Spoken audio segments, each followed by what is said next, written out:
ഈ കാര്യത്തിൽ ഇപ്പോൾ ഇ.പി. ജയരാജനെ സംബന്ധിച്ച് എല്ലാ കാര്യങ്ങളും പാർട്ടിയെ ബോധ്യപ്പെടുത്താൻ കഴിയുമെന്ന 100% വിശ്വാസമുണ്ട്. കഴിഞ്ഞ തെരഞ്ഞെടുപ്പിൻ്റെ സമയത്തുണ്ടായ സമയത്ത് മുഖ്യമന്ത്രി തന്നെ പ്രതികരിച്ചു. ഓർമ്മയുണ്ടല്ലോ മുഖ്യമന്ത്രിയുടെ പ്രതികരണമൊക്കെ. പക്ഷേ ഈ വിഷയത്തിൽ അങ്ങനെ ആരും കാര്യമായി പ്രതികരിച്ചില്ല. പാർട്ടിക്ക് ഇക്കാര്യത്തിൽ ബോധ്യമുണ്ട് എന്നാണോ അങ്ങ് വിചാരിക്കുന്നത്?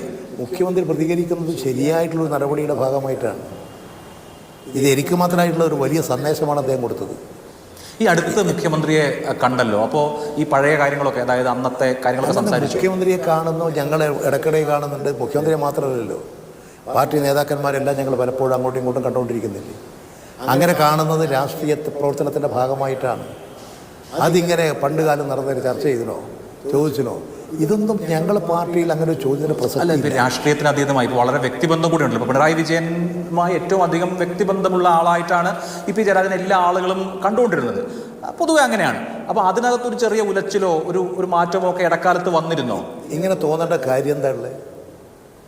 ഞാൻ എപ്പോഴും അദ്ദേഹത്തെ കാണേണ്ടെടുക്കുന്ന സമയത്തെല്ലാം കാണുന്നുണ്ട്. ഉള്ള സ്ഥലത്തെ സമയത്ത് അദ്ദേഹം പരിപാടിയിൽ സ്നേഹത്തിലൊരു കുറവുമില്ല. എന്തൊരു കുറവ്? അദ്ദേഹത്തോട് മാത്രമല്ല, ആരോടും സ്നേഹത്തിലൊരു കുറവുമില്ല. കമ്മ്യൂണിസ്റ്റുകാരുടെ സ്വഭാവം, ആ വിശാല മനസ്കത, മനുഷ്യ സ്നേഹം, അതെല്ലാവരിലും. അപ്പോൾ ഈ പുസ്തകത്തിൻ്റെതായി വന്ന ഒരു ഭാഗത്ത് പറയുന്നത് ചില കാര്യങ്ങൾ ചില ആളുകളെ വിഷമിപ്പിച്ചേക്കാം, വേദനിപ്പിച്ചേക്കാം, പക്ഷെ മനഃപൂർവ്വം അല്ല എന്നുള്ളതാണ്. അപ്പോൾ ചില കാര്യങ്ങൾ മറ്റുള്ളവരെ വേദനിപ്പിക്കുന്ന ചില കാര്യങ്ങൾ പറയേണ്ടി വരും എന്നൊരു തോട്ടുണ്ടാവും അല്ലേ? ഞാൻ പറഞ്ഞല്ലോ, ഞാൻ എഴുതിയതിലൊന്നും അതില്ല. അത് എഴുതിയവരോട് ചോദിച്ചാലേ പറയാൻ പറ്റുള്ളൂ. നിങ്ങൾ എന്ത് ലക്ഷ്യം വെച്ചിട്ടാണ് ഇങ്ങനെ ഒരു വാചകം തയ്യാറാക്കി അതിൽ ചേർത്തത്, അല്ലെങ്കിൽ ഇതാണെന്ന് പറഞ്ഞു കൊടുത്തതെന്ന് അവരോട് ചോദിച്ചാലേ അറിയും. അവരെ കണ്ടെത്തണം.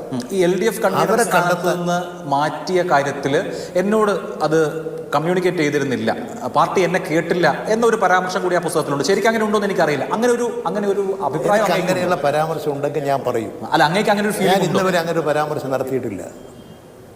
അതൊക്കെ പാർട്ടിയുടെ തീരുമാനം. അങ്ങനെ ഒരു പരാമർശവും നടത്തിയിട്ടില്ല. പാർട്ടി പല നടപടികളും സ്വീകരിക്കും. ചുമതല ഏൽപ്പിക്കും, ചുമതല മാറ്റും, പുതിയ ചുമതലകൾ കൊടുക്കും. അതൊക്കെ ഒരു പാർട്ടി പ്രോസസ്സിൻ്റെ ഭാഗമാണ്. അതിലൊരു വിഷമവും ഇല്ല. എന്ത് കാര്യത്തിന്? ഒരു ചുമതലയിൽ നിന്ന് ഒഴിയുമ്പോൾ വലിയ ചുമതല തരും. അവിടെ ചുമതലയിൽ നിന്നൊന്നും ആരും മാറി പോകുന്നില്ല.